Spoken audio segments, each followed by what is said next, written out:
Good morning. Good morning teacher.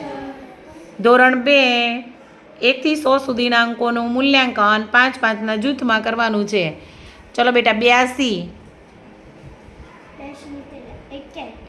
82 વિસ્તારમાં બોલો. 82. Very good. 65. 60 અને 5. 95. 90 ને 5. Very good. 76. 70 ને 6. 76. 45. 4 અને 5. 40 અને 5 એમ બોલવાનું. 40 ને 5 45. ચલો બેટા 82 છે તો 82 ની પહેલા શું આવે? 82 પછી 81. Very good. 82માં એકમ કોને કહેશો? 2. દશક 8. 82માં 10-10 ની નોટ કેટલી આવે? 10 8. Very good. 82 પહેલા શું આવે? 81. અને પછી વેરી ગુડ. ચલો 65. 65માં પહેલા શું આવે? પછી 66.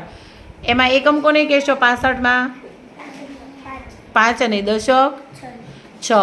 હવે 65માં 10-10 રૂપિયા કેટલી નોટ લેવી પડે? 6. વેરી ગુડ બેટા. ચલો 95. તો 95માં પહેલાં શું આવે? પછી 96. 96માં 2 ઉમેરીએ તો કેટલા થાય? 98. 98માં એકમનો અંક કયો? 8. દશક 9.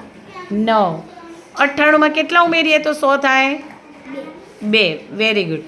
98માં 10-10 ની નોટ કેટલી આવે? 9 આવે. અને છૂટા 8. Very good. ચલો બેટા 72 છે. 72 ની પહેલાં શું? 72 પછી 73.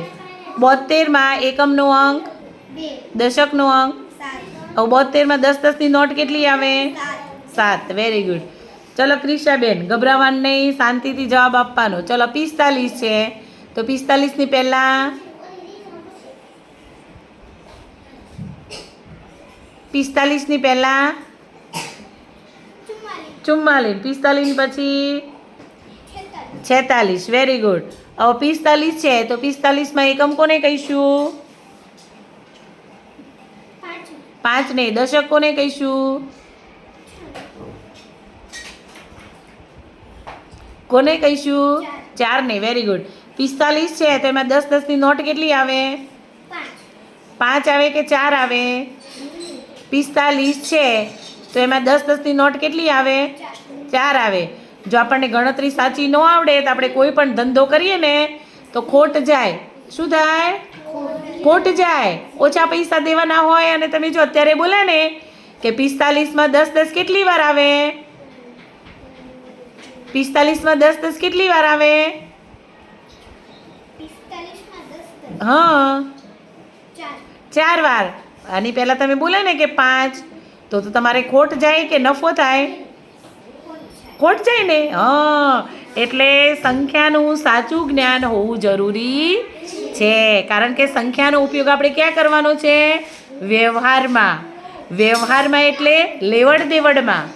આ સંખ્યા છે એ એક જાતના રૂપિયા પૈસાની ગણતરી માટે છે સૌથી વધારે છે ને. 5 રૂપિયાની વેફર લીધી, 5 રૂપિયાના ચણા લીધા અને 10 રૂપિયાનું ચેક રબર લીધું તો કેટલા પૈસા થાય? 20. તો આ રીતે સંખ્યાનો ઉપયોગ આપણે ક્યાં કરવાનો છે? વ્યવહારમાં કરવાનો છે. સંખ્યા એ માત્ર અંક નથી પણ વ્યવહારમાં તેનો ઉપયોગ કઈ રીતે કરવાનો એના માટે સંખ્યા જ્ઞાન સાચું, સચોટ અને સમજપૂર્વકનું હોવું જરૂરી છે. Clap, smile.